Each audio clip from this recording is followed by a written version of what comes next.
Okay, welcome everybody back to What They Can't See, our podcast. I'm Paige DiTommaso, and I'm here with my co-host Mike Mello, and also our producer Fred Marinelli is also in the house, so he might be chiming in today too.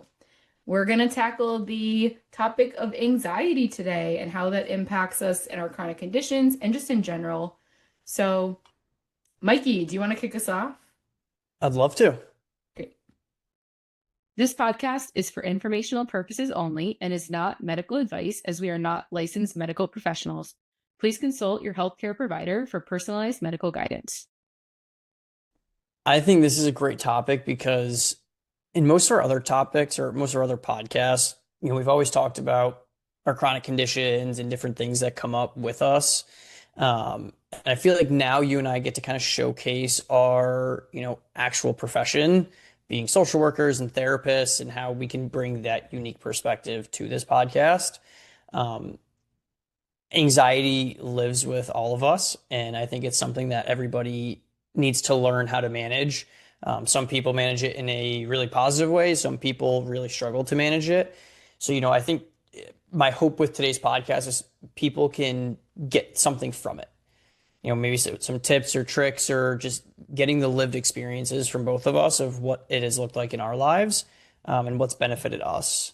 So yeah, I think my journey of anxiety and this getting into this field really started in college. I was having, now that I know all these, like, panic attacks where I would get so anxious that I, was actually having like somatic, which is the physical feeling of anxiety, which would lead to me like dry heaving over a toilet because I was so anxious and didn't know what to do. And so, that was, I want to say, my sophomore year of college.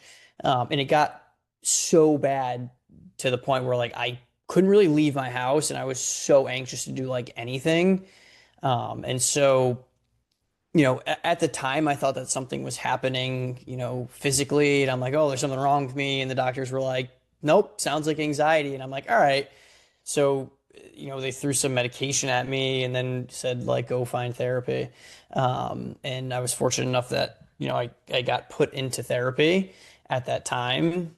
And it led to me being in the seat that I am today. I could share a little bit of that story, because I think men's mental health is something that is so important in our society today. Men just aren't seeking therapy or seeking the support that they need, um, because it's uncomfortable. Because, Mike, can I just jump in for 1 second? So you said sure. that the panic attacks started and the anxiety started in college. Was this before or after your chronic condition? So just as a reminder to everyone, Mike and I both live with chronic conditions. We're also both social workers, as he mentioned. Was this diagnosis and all these experiences before or after the chronic condition came into play? So this is what makes it tricky, because it was simultaneous. So, obviously looking back, it is harder to tell, like, was it anxiety? Yes, it was. Because shocker, once I was able to manage and get under control, the throwing up and dry heaving wasn't happening. So, it was simultaneous because I do think that when I was diagnosed, just having a more sensitive stomach led to it being a heck of a lot easier to feel nauseous. And then when I was nauseous, it was like, okay, now I'm anxious because of whatever social anxiety thing was going on, but also I'm nauseous because of my chronic condition and because of the nature of what I was living with.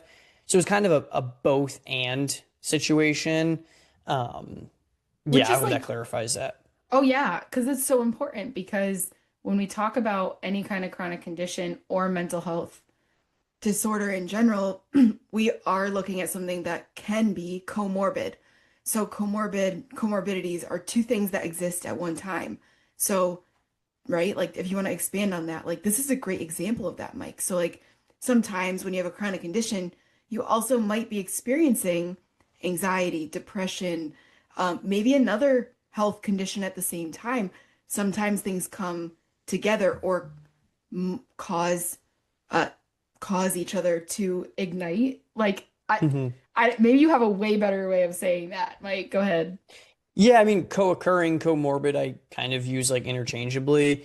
Um, exactly what you're saying. It's, the presence of two different disorders or illnesses.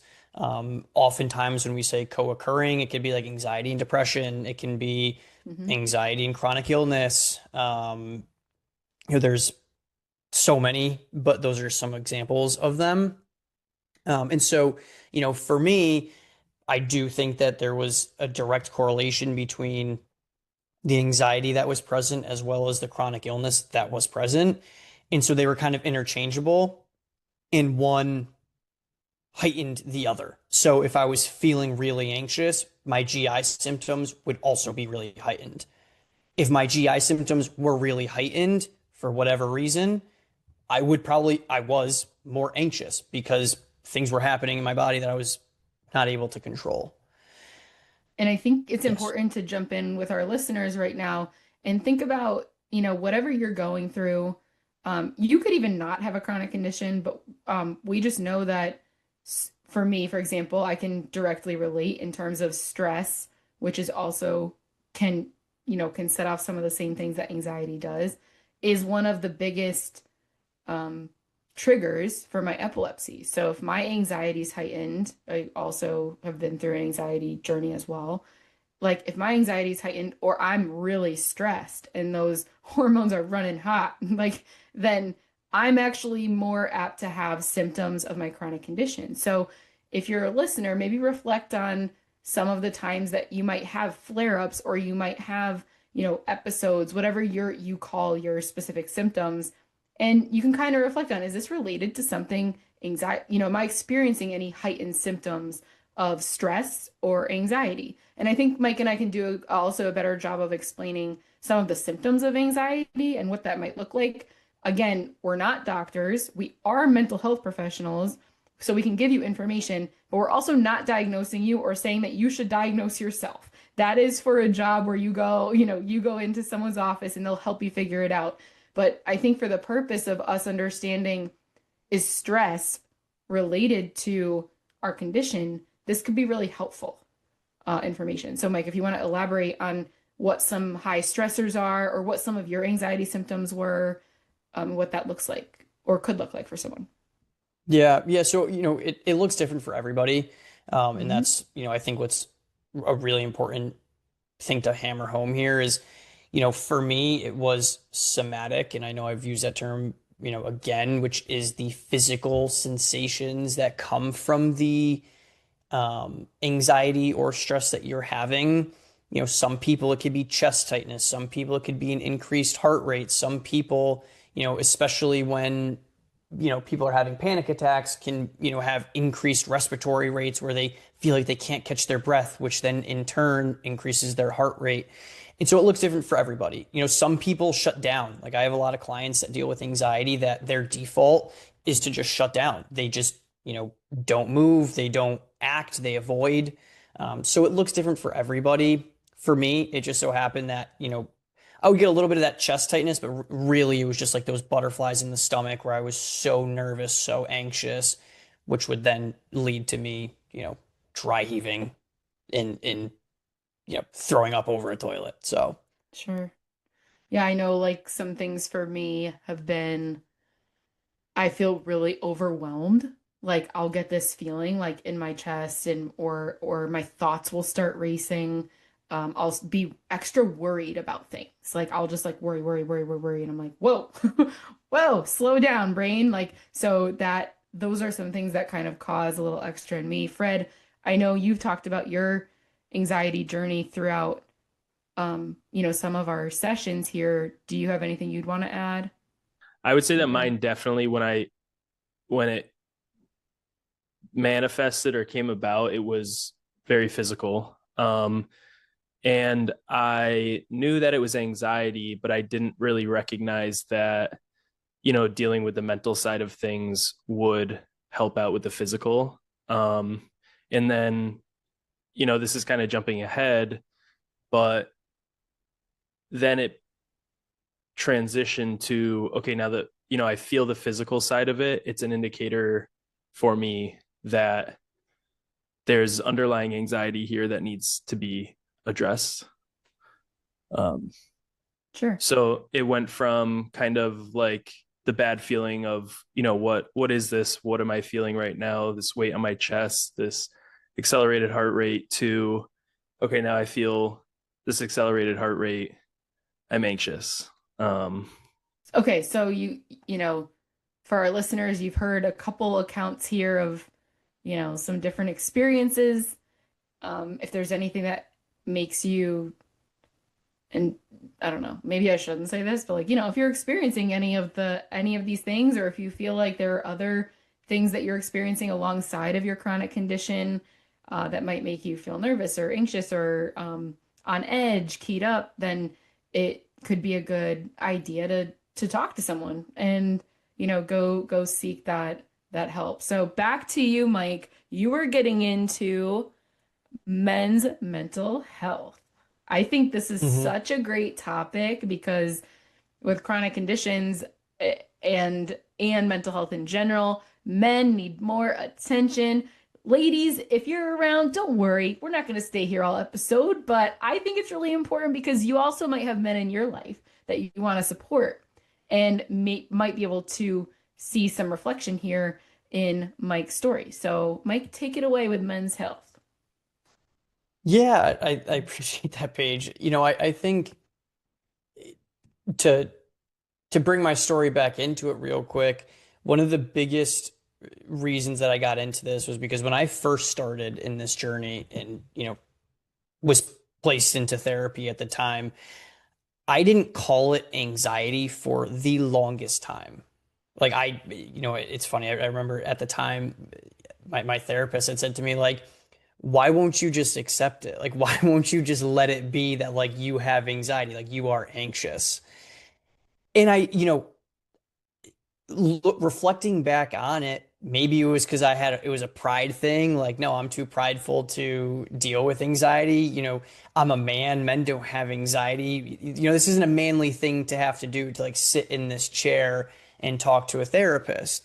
And I was very much under that, thought, why am I here? Like, what am I doing here? And, you're telling me that I have anxiety. Like, cool. I don't have that. And I think, for the longest time, while I was sitting in that chair, it took me a while to accept that.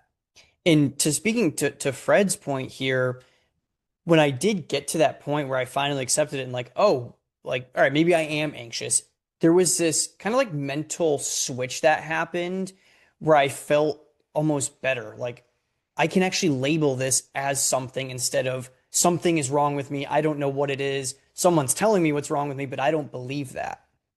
And so, being a college student that was doing therapy with no one else knowing was a very uncomfortable spot to be.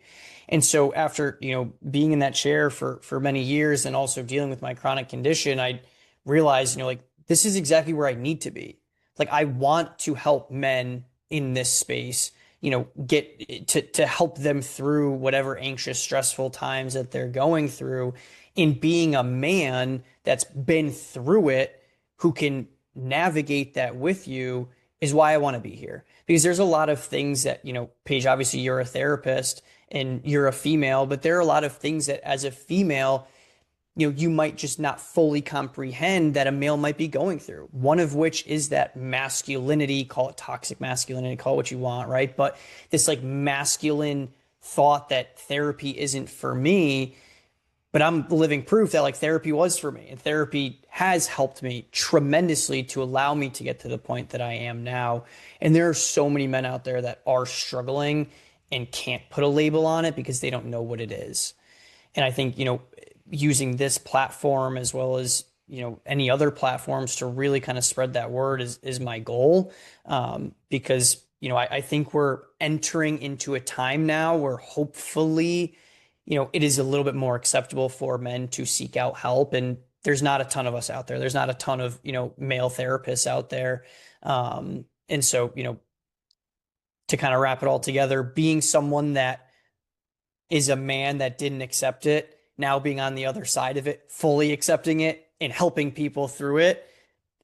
It's my goal to really, help each and every one of my clients that I can to get to a point where I am now, where I'm fully comfortable talking about my journey, what I've been through. And I'm at a point now where I haven't had an anxiety episode or panic episode like that in years because I worked on myself for a really long time. And it is possible for men and for anybody to get to that point.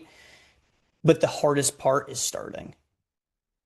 Ooh, I like that part too. The hardest part is starting. And you're speaking from your own experience, right? Like that, I mean, that's what we're here to do always anyways, but you really are speaking from your own experience and I admire that. And I think if we're talking to, and I'll give you an example. For me, like there have been men that I've worked with over the years where I do feel like I get sometimes, it depends on the person. I get to a certain point where I'm like, okay, I've done everything I can do for this person here.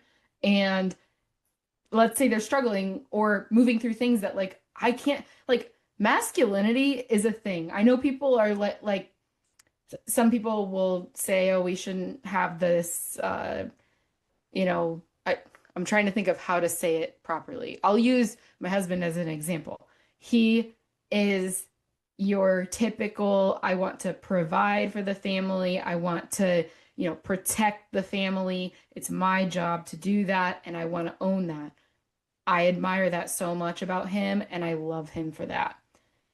I could also see how that standard of care and having that pressure to provide and be like, I can also see how that's extremely stressful and how it would be good for him to have another man, not a woman. And again, it depends on the person. Like I said, like it depends. But I do see how someone like my husband would respond better to a male therapist because of the way he views his role and the way also just like the person he is, there's that too. So, it depends, like I said, it depends on the person, but I do know that if I have an intake with someone who I realize like, oh, their masculinity is a big part of this, I can validate that, but I personally can't relate to that or know every question to ask. Mike Mello here, not my husband, Michael. Mike Mello is the first person I'd be like, hey, you should seek services from him because he can relate to you in that way. So I think that's an important point to put in there, Mike. And you are going to be making waves in the men's mental health world for that.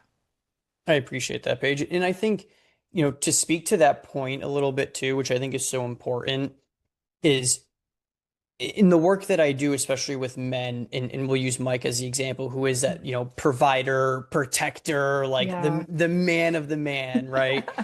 you know, I'm not trying to change you to not be that. I think it's a Right. both and situation where you can still be the provider, you could still be the man, you can still Yes. value all these things, and you can accept that, wow, in life we get hit with a lot of things and we get the wind knocked out of our sails.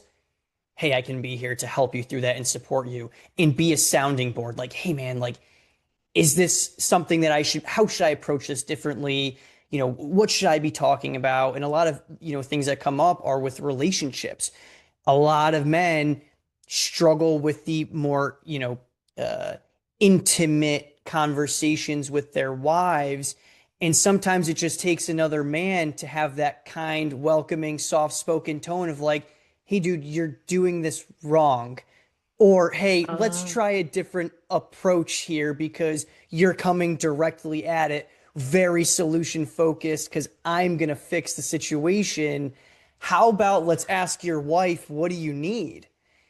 And then they come back to me the next session. They're like, whoa, man, like I asked my wife, like what she needed. And the way that this worked out was incredible. And that's all that, some men need, right? And obviously different people need different things, but it's a funny example because, it's not like I'm trying to change men to be not masculine and to like, not own their masculinity. But hey, this is cool. This is awesome. I too am like that. I want to provide and protect my family. And I can have a soft part of me that when my fiance Bella is going through something, I can be calm and walk her through it, not just come at it directly and say, okay, we're just going to fix this when that's not what she might need. Right. And you're speaking to communication too. So that's a whole beautiful realm of development in someone's life. So that's really beautiful, Mike. And I think it's, like just to add on, right? I would never want my husband Michael to change in terms of the way he takes a lot of pride in his masculinity. He loves that part of himself. He wants to be that person.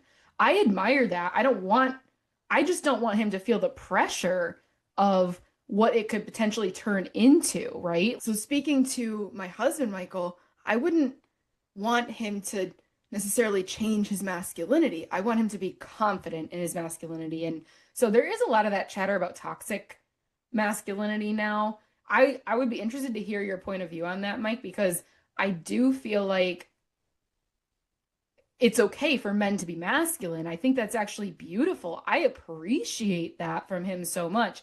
I also, like you said, you really touched on communication and a different aspect, just kind of like tweaking different approaches and helping people navigate their relationships, or it might be also standing up for themselves in the workplace, or I mean, whatever it is, like you're helping them navigate their masculinity. So, yeah, I'd love to hear your opinion on the toxic masculinity and how you think that's impacting our society, without diminishing masculinity. Because I love, personally, as a woman, I love it. I'm like, yes, you be you. Obviously, I want him to be healthy, but Mhm. if he does take pride in providing for our family or wants to be the man, like a man, right? Like, I find that truly attractive. So Mhm. go ahead, Sure. Michael.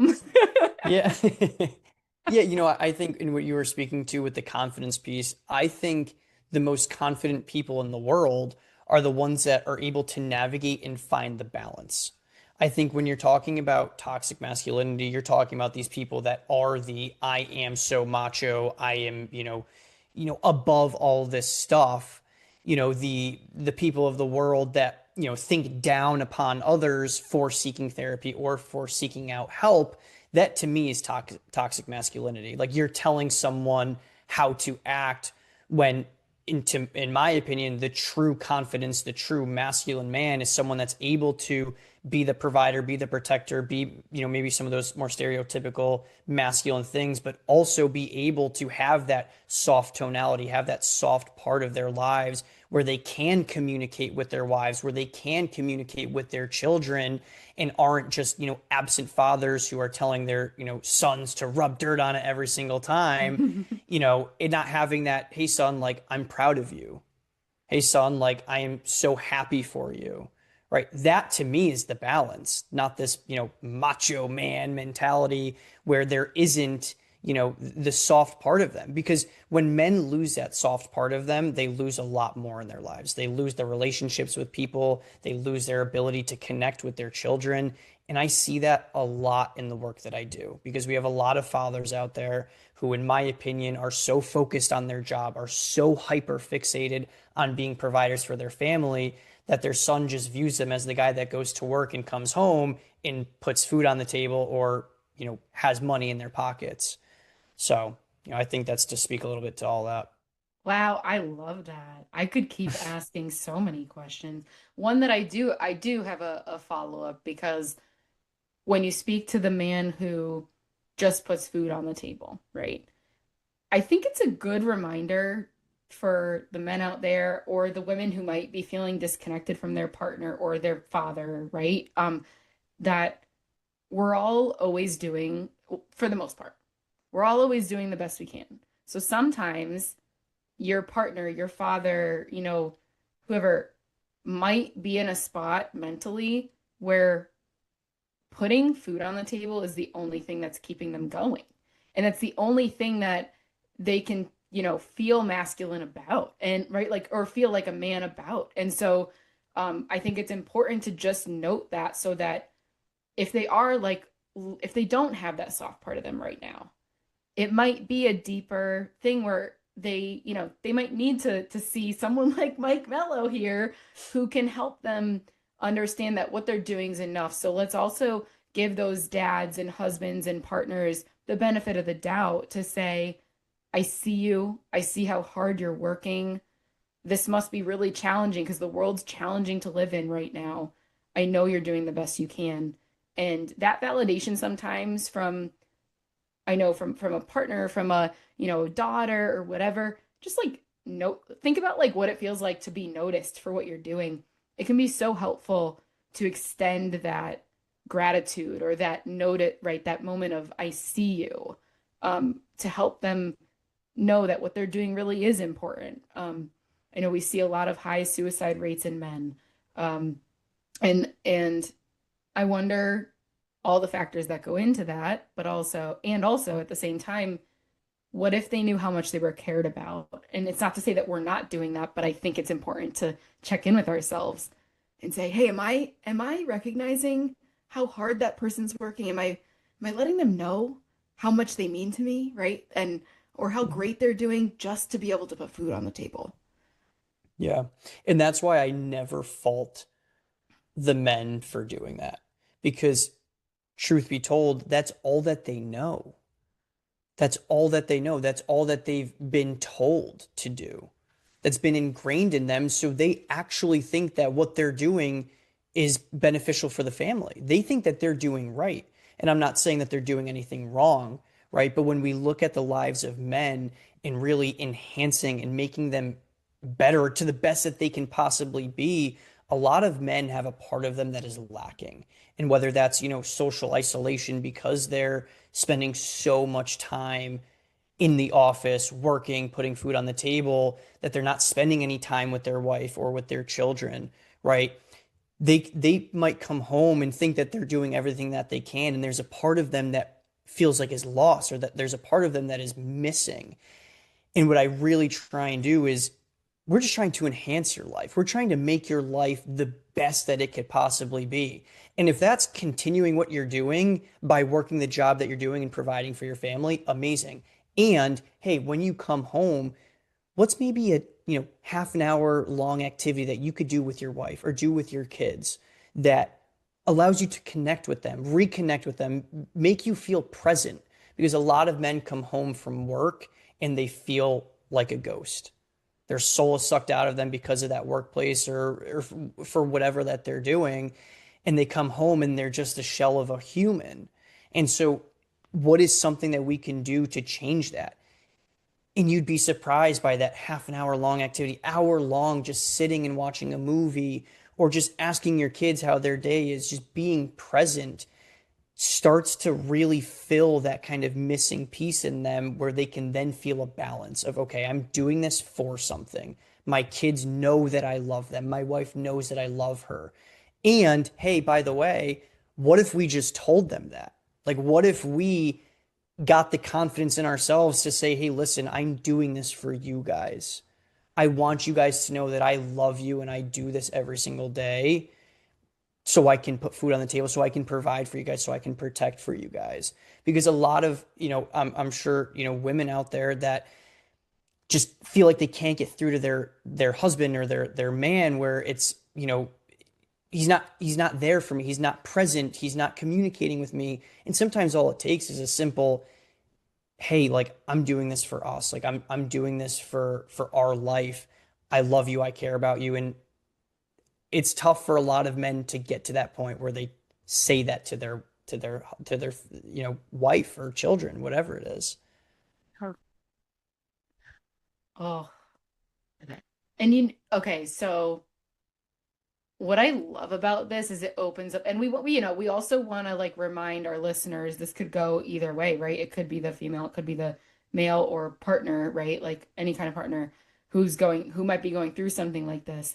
Personally, I love when my husband can open up about things like this to me. I think it really, really helps our relationship deepen and our understanding for each other deepen. So then he doesn't feel like he has to hide anything from me because I might be sensitive to it or it might cause an issue, right? Like we have and trust, we've been together for over 10 years now, which I know isn't even that long compared to some of the other people listening, but it's taken us a while to like open up every line of communication. So we do want to encourage patience in this process, right? Like, of course, it takes time and communication and anything effective and anything that flows well, it's gonna need some time to develop and simmer, right? So, but I do love having that communication and that option to say, and also, oh, let me add this. Okay,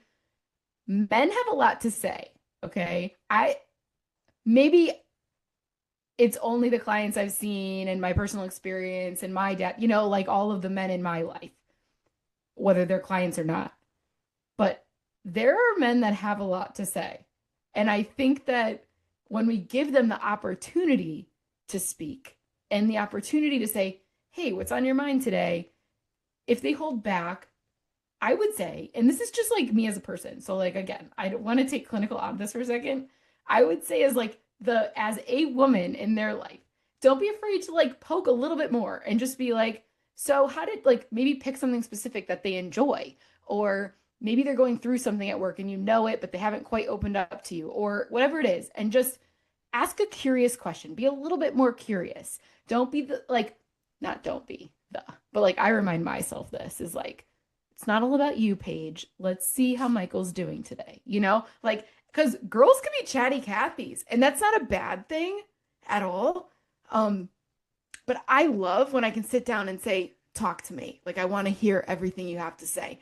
I know you're passionate about this subject.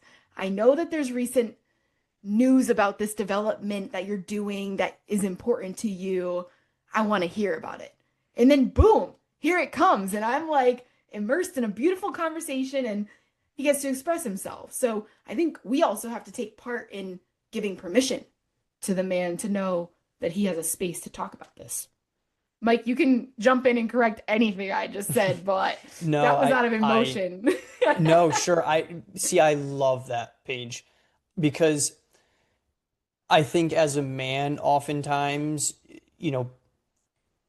we don't want to seem weak.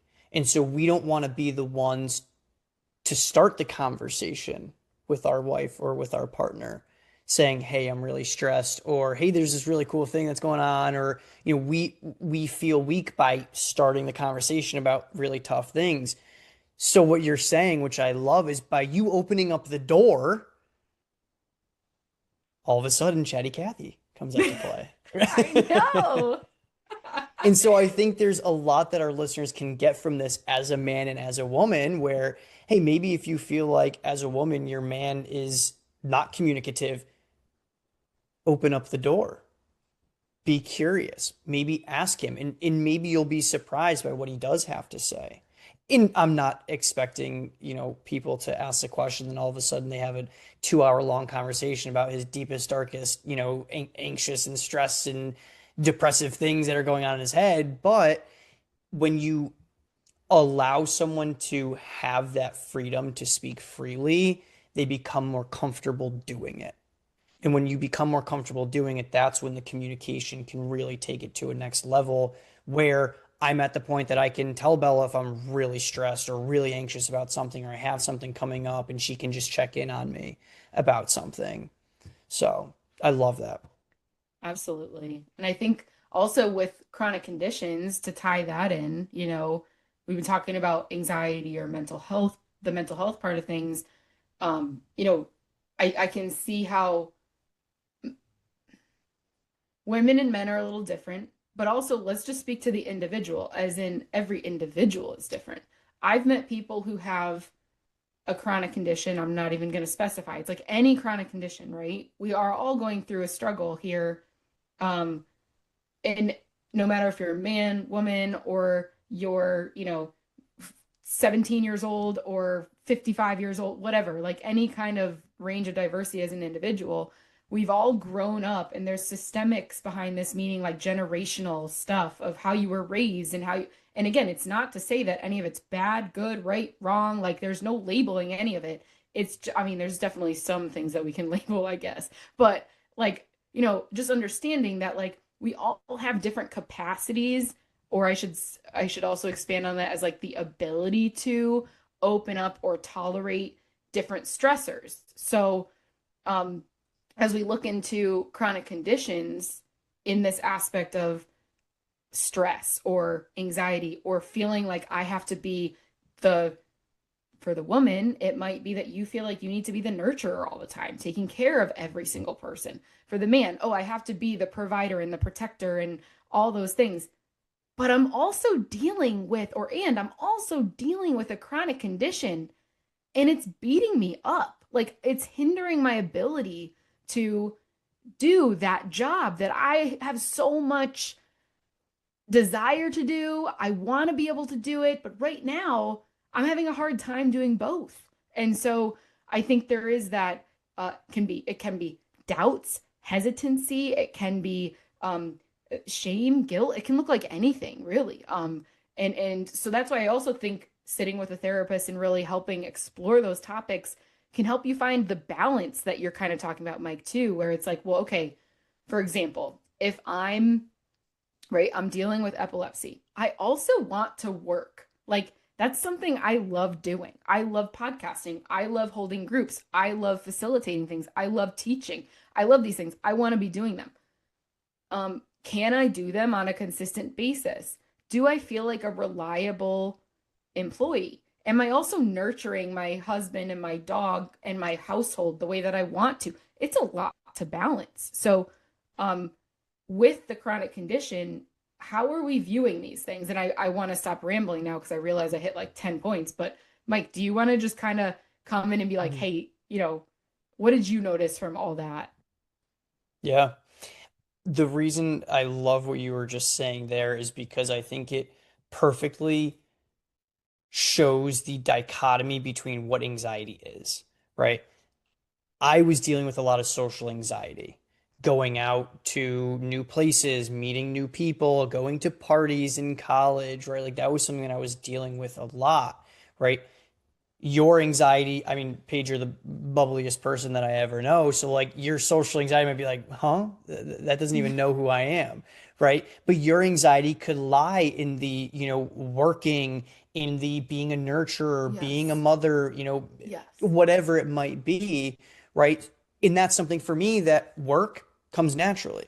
Right. So why I love this is because we have two different situations where anxiety comes into play and it shows how it can be anything. I have a lot of clients that are in a similar way that are, the employment aspect of things is a no-go. They get so anxious about going to work for any number of reasons, right? Hence why they're in therapy and we're trying to uncover those things and work through them. But for any number of reasons, they're feeling anxious about holding a job. And, I have some clients that are dealing with the social anxiety of things. And so, it is such a broad term, anxiety. And when you break it down into individual parts, like that's when you really uncover all these different things. So that's why I think this is such a good conversation to have because we're talking about anxiety holistically, but then you add in the part of the chronic conditions that we have that throws a whole nother layer onto this because we're managing all of those things. But hey, by the way, we also have this really big part of us that I know is just a little pinky finger, like Paige likes to say. Maybe a Just couple of fingers.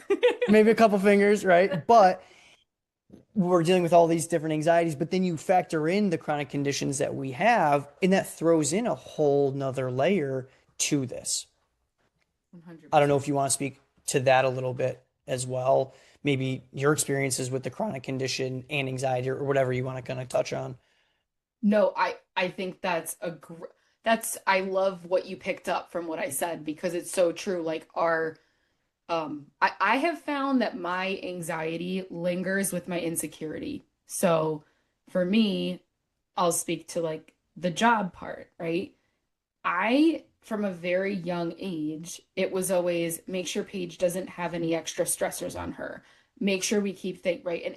Again, it was for survival. Like this is something we had to do as a family. Fred can speak to that part too, because it helped me stay safe and seizure free. So now jumping into this, so here's what happened.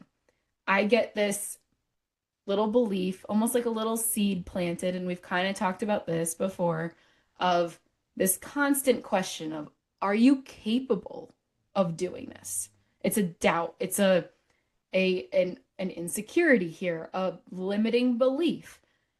I don't know if you're capable enough to do that. I don't know if are you sure? Right? So those questions come into play, and that's where my anxiety tends to live. Because if, let's say now I'm about to take a position, a full-time position, this girl has never had a full-time job before for another person. Never. And I'm not going to say that's a weakness, because I'm also love all the things that I do. Like, I have so many things that I do. It's actually too much, to be honest. But I also like love the company that I've built. But it's something that is mine, right? Like, I've never worked for someone else. I'll put it that way, right? Like, I've never been employed full time by someone else. That I realize is a really big place of anxiety. So I've been offered jobs before that are like, hey, come be a social worker for this hospital or for this, whatever it is. And I've ultimately gotten so anxious about those things that I've said no. And I'm not going to sit here and be proud and say that I chose to say, you know what I mean? Like, I'm going to just be honest with you. I said no because it caused way too much stress for me up until today, right? You know what I mean? Like, up until this point in my life. Now, I hope that, I love the company I have. I really want to build what I'm doing. But I would hope that in the future, if there's an opportunity that comes up and I'm passionate about it and I want to accept a full-time job, that I would have the confidence now and the ability to regulate my body and challenge that negative belief, saying, Paige, so the little guy, right? The little thing that's saying, are you sure you're capable of that? I don't know if you're capable. That's the one that I've always struggled with. That I can say, I'm going to give this a try. And I'm going to try it out. And I'm going to give it my best effort. And if it happens to not work out for that specific job, that's okay, right? Like, that's something that I think everybody can relate to in some way. Not every job is perfect for everyone. But I would hope that in the future, if it does come to something like that, I could take the leap of faith and not let the anxiety in me hold me back from trying something I might be really good at, right? Like, I might succeed at. So I think that speaks to anxiety in general, of how much do we let it hold us back versus taking that leap of faith. Yeah, 100%. And I think it's how do I want to say this?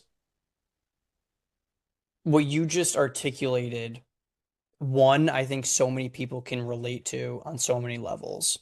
Um, I'm sorry right now if you're hearing Ducky drink her water. Fred, can you hear that? She is being absolutely obnoxious. No, I can't hear it. It's okay. Okay. Leo was snoring the whole time, so I was Okay. just going with All it. right, good. Okay, perfect. Well, I'm gonna restart. Paige, I think what you were saying, so many of our listeners can really relate to. And I think, especially the listeners that might be dealing with a chronic condition, when you add that piece into it, it's a very real thing that can make you feel anxious, right? Like, am I healthy enough? Am I capable of doing this already anxiety inducing thing, which is getting a new job, having a new job, learning all these things? But oh, hey, by the way, I have this serious condition. I've dealt with that as well in different situations. But, for example, going on a flight to Portugal, which is a 6.5 hour, 7 hour flight, a lot of people deal with flight anxiety. But hey, you add that into the fact that I have this chronic condition that makes me go to the bathroom a lot during the flight, which is an uncomfortable thing because it's gross. It's a public restroom. You're in a tube that you can't get out of for 7 hours, right? Like, those two things go hand in hand. And a lot of the work that I've had to work on, as I'm sure you have as well, Paige, is, separating those things out. And yeah, okay, sure. If I have to use the bathroom while I'm on the plane, like, it is what it is. That's fine. It doesn't matter. So I think that's a perfect example as to how those things go hand in hand. Okay, so I have a question for you guys. And Mike specifically, I think you probably have maybe can relate to this. I might be wrong, but I noticed that in a lot of men, they're willing to say that they're stressed, and admit that they are stressed but not anxious. And the way I see it, a lot of times is can be, it doesn't have to be, but a lot of times it is a byproduct of anxiety. So you're willing to acknowledge that you're stressed, and then maybe go into ways to alleviate that stress, but you're not kind of dealing with the actual initial problem itself, maybe, which could be, just that underlying anxiety.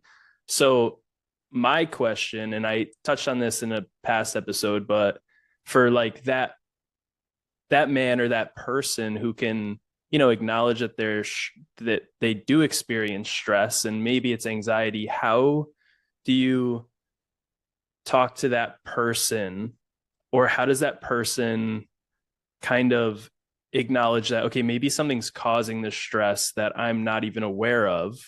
Or, for the partner who is always stressed and uh you're like, maybe you're anxious, maybe seek support, maybe go to therapy or seek coaching or counseling. How do you nudge that person to that direction when, their capacity, like Paige, what you were speaking on, their capacity isn't even really there yet? That thought doesn't exist. It's just stress. Hmm.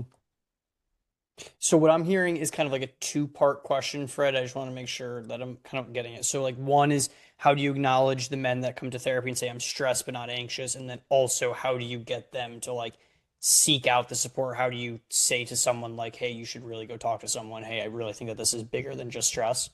Yeah, exactly. And not Okay. just kind of live in it. Sure. Yeah. So I think to answer the first question, I think it's important to understand, partially as to the why men say we're stressed and not anxious. And I think it's because stress is a more socially acceptable term to use that isn't demasculating.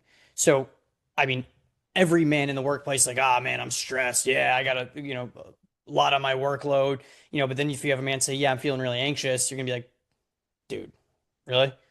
Like that's the response that you're going to get from people. And so the reason that men say that they're stressed and not anxious is because it's a more socially acceptable word. And so a lot of men aren't going to get to that point like I did for a while, right? Where they're, understanding the difference between stress and anxiety. And so a lot of times what I do with men, the men that I work with, is I don't even touch that. Like, all right, you don't want to call it anxiety? Fine. Like, we don't have to call it anxiety. We can call it your stress. But we're still going to do the same exact things that we're doing in therapy because if you want to call it stress, but it's really anxiety, it's going to work regardless. So we're going to uncover Love what that. those Yes. we're going to uncover what those stressful things are. A lot of times, and Paige, you and I have talked about this before, there's a lot of cognitive distortions. So that means, a lot of thoughts that we have in our head that might not necessarily be true, but we think that they are true. And so we uncover a lot of those cognitive distortions, we untangle them, we figure out where's a lot of this stress, anxiety coming from, right? And then what can we do? A lot of men want and need a like actionable plan. Okay, dude, Mhm. cool. We have this understanding. Like, what are we going to do now?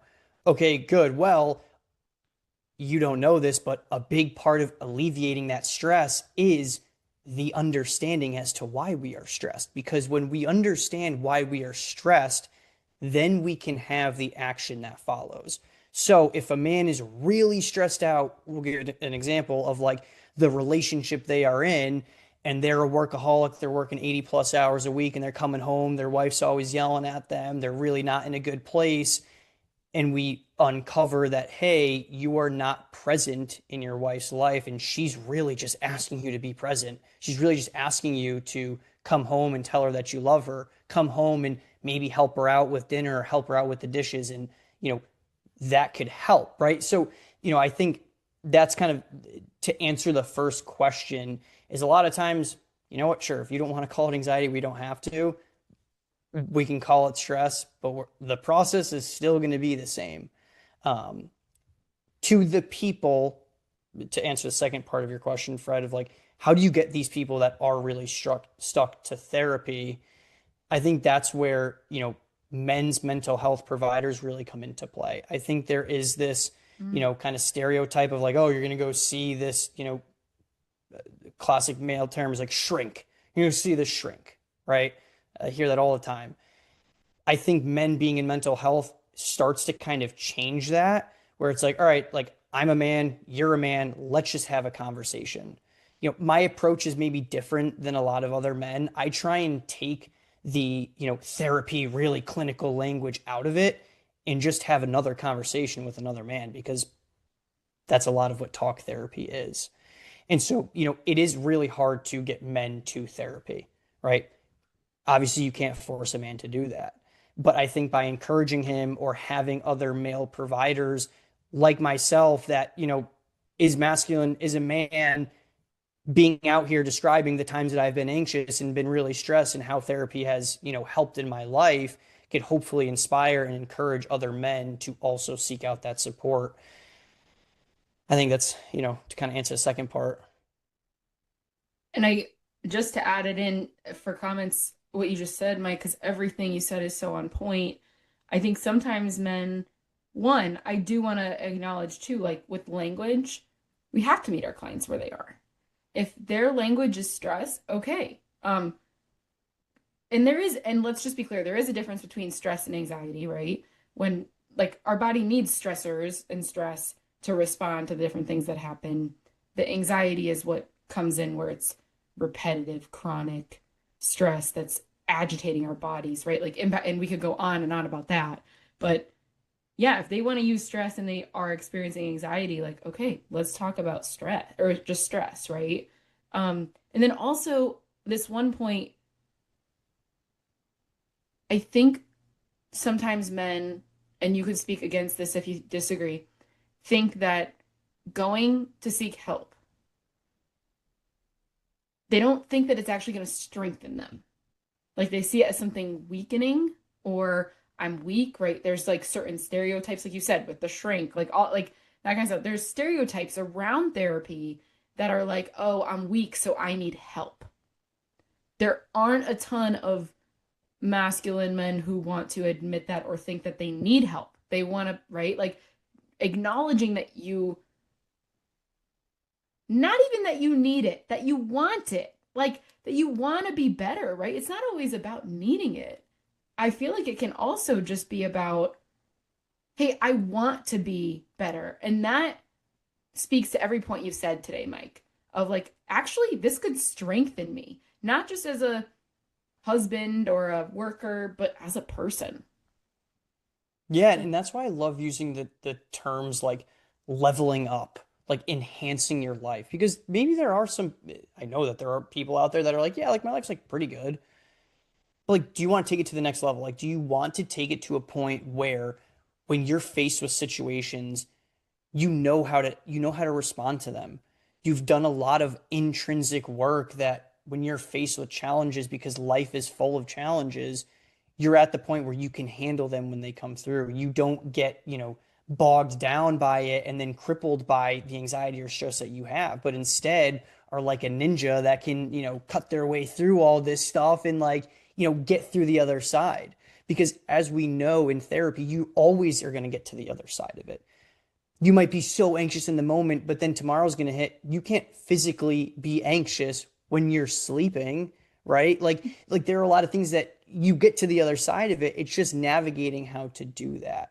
And so I think, to speak to your point, Paige, you know, it, there are men out there that might just want to make their lives a little bit better. And I think that's also where therapy can come into play. Like, all right, cool. Like, your life's pretty good now. How can we get it to the next level? I love that. Leveling up. That's ultimately what we want to do as therapists, coaches, mentors, whatever it is we're here to support you and we want you to be the best you could possibly be. We want you to be able to, we want you to want to get out of bed in the morning. Go slay your day. That's what I'd say to women. But like, right, we want that or that level up for that man to think, no, I add value to the day. Or, you know, you fill in the blank. I mean, Yeah. And I think, I don't want our listeners to be completely, you know, bogged down by the men's mental health talk because all of this is applicable to women as well. Anxiety is anxiety. I say to a lot of my clients, anxiety is the thing that keeps you from walking in front of a crosswalk when there's a bus coming. Like that is anxiety. It's just unconscious. You know, when you go up to a crosswalk and there's a bus coming, not to cross. That's the anxiety that's telling you not to. It's just unconscious. And so when a lot of the anxiety comes to the conscious, that's when we start to have some of the somatic things that happen. That's when we start to have the cognitive distortions that happen. That's when a lot of like the more conscious anxieties that come to play are the things that people go to therapy for. And so every single person that walks this earth has anxiety in them. That's what I love to tell people. Like, it is not unique to just one person. Everybody's experience is different for sure, but every single person lives with anxiety. And a lot of people are like, no. I'm like, yes, yes. Like it is true. And people are like, oh, really? Yeah, it is.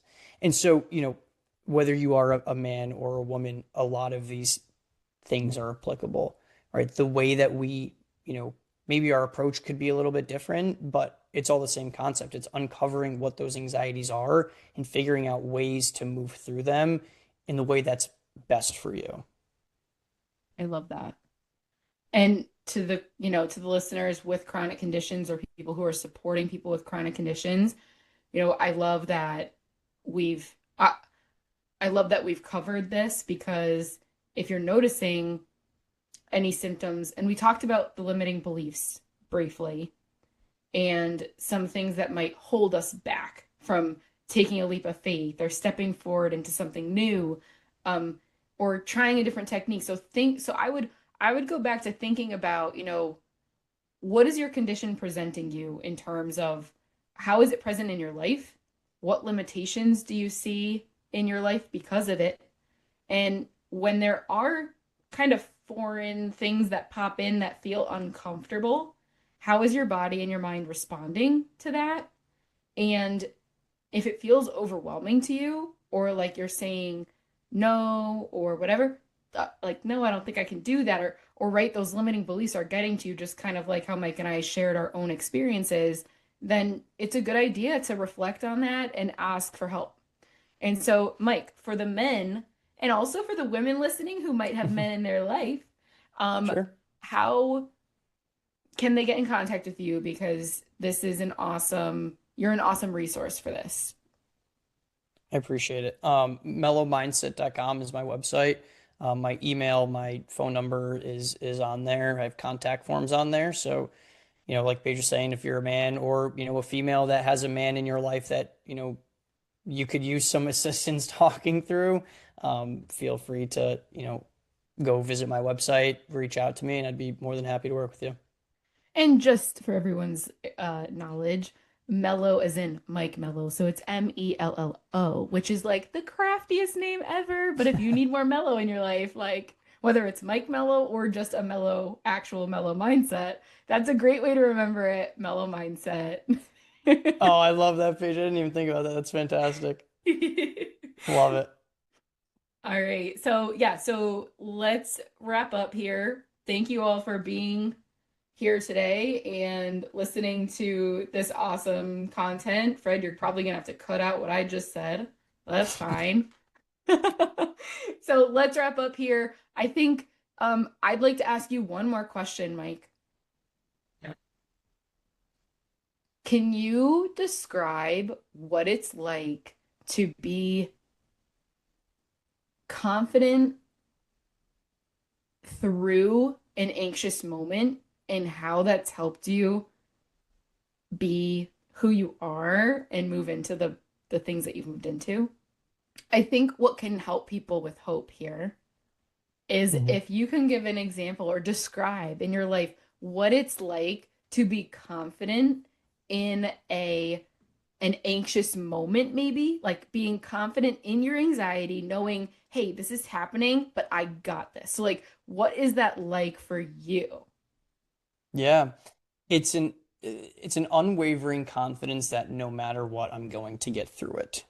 I'm going to get to the other side.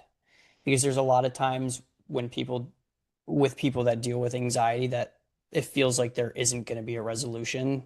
It feels like there isn't going to be closure to whatever the thought is, whatever the situation is that you are anxious about. And I think what confidence looks like is the belief that no matter what, no matter how the cards fall, I'm going to get through it. I'm going to work my way through it in any way that I can. And I think that unwavering confidence is what helps me in anxious moments now because I've lived through them and I've worked through them to get to the point where if I am feeling anxious, if I am feeling, you know, nervous, worried, insert whatever word you want about a situation or something, I know that no matter what, I'm going to get through it.